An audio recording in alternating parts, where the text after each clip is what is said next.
मोहतरम ख़वातीन हज़रात अस्सलाम वालेकुम। हम उम्मीद करते हैं कि आप लोग खैरियत से होंगे और अच्छी सेहत इंजॉय कर रहे होंगे।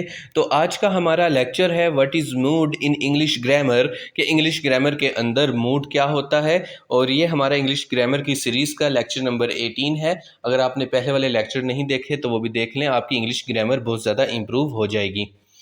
तो हम उम्मीद करते हैं कि आप साथ साथ अपने नोट्स बना रहे होंगे और ये जो हमारे लेक्चर हैं आपकी जो CSS PMS FPSC और PPSC की तैयारी है उसमें बहुत ज़्यादा मदद करते होंगे। और हमारा मकसद भी यही है कि आप अच्छे तरीके से काम कर सकें और अच्छे तरीके से अपने नोट्स बना सकें।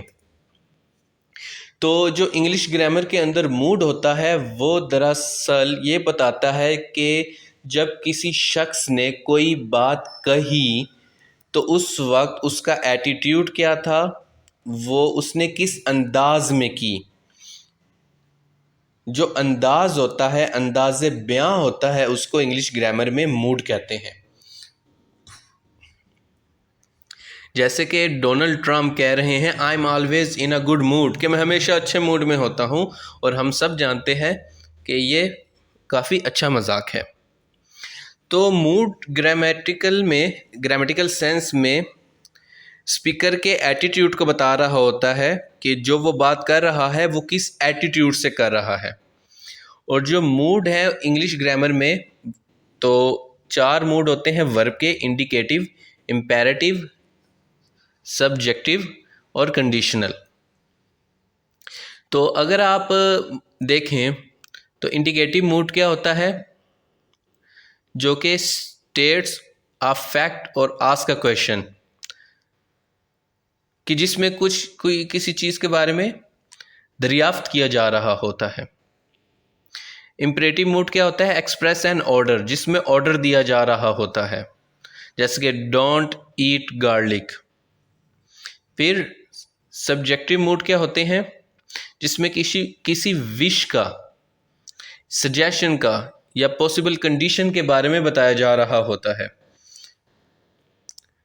तो आप देख सकते हैं यहाँ पर मूड की 3 मिसालें बयान की गई हैं। यानी कि जैसे हम बात करते हैं तो हमारे मुख्तलिफ मूड होते हैं। जब हम अच्छे मूड में होते हैं हम एक्साइटेड होते हैं और बहुत ही अच्छे और पुरजोश तरीके से बात कर रहे होते हैं।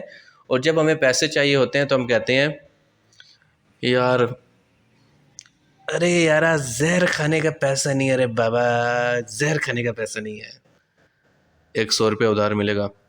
तो आप देख सकते हैं कि जब हम मुख्तलिफ़ तरीक़ों से बातचीत करते हैं तो हमारा एटीट्यूड मुख्तलिफ होता है, मुख्तलिफ जुमले बयान करते हुए। तो आप देख सकते हैं कि जो मूड होता है वो ऑर्डर हो सकता है, एडवाइस हो सकती है, वार्निंग हो सकती है, रिक्वेस्ट हो सकती है या इंस्ट्रक्शन हो सकती है। तो ये स्पीकर का जो अंदाज़े बयां होता है, उसका बोलने का जो तरीका होता है, मेथड होता है, वो बताता है कि कौन सा मूड बयान किया जा रहा है।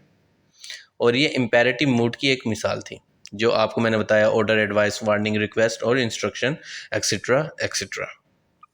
फिर सब्जेक्टिव जो मूड है उसके अंदर आप देख सकते हैं कि जो हाइपोथेटिकल सिचुएशन है या डिमांड है या सजेशन है वगैरह वगैरह वगैरह।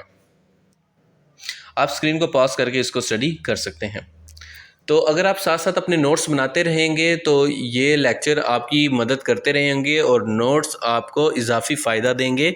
और हम उम्मीद करते हैं कि आपको हमारे ये लेक्चर पसंद आते होंगे। तो चैनल पर बार बार आने के लिए और वीडियोस को बार बार देखने के लिए आप सभी लोगों का बहुत बहुत शुक्रिया। अल्लाह हाफिज़।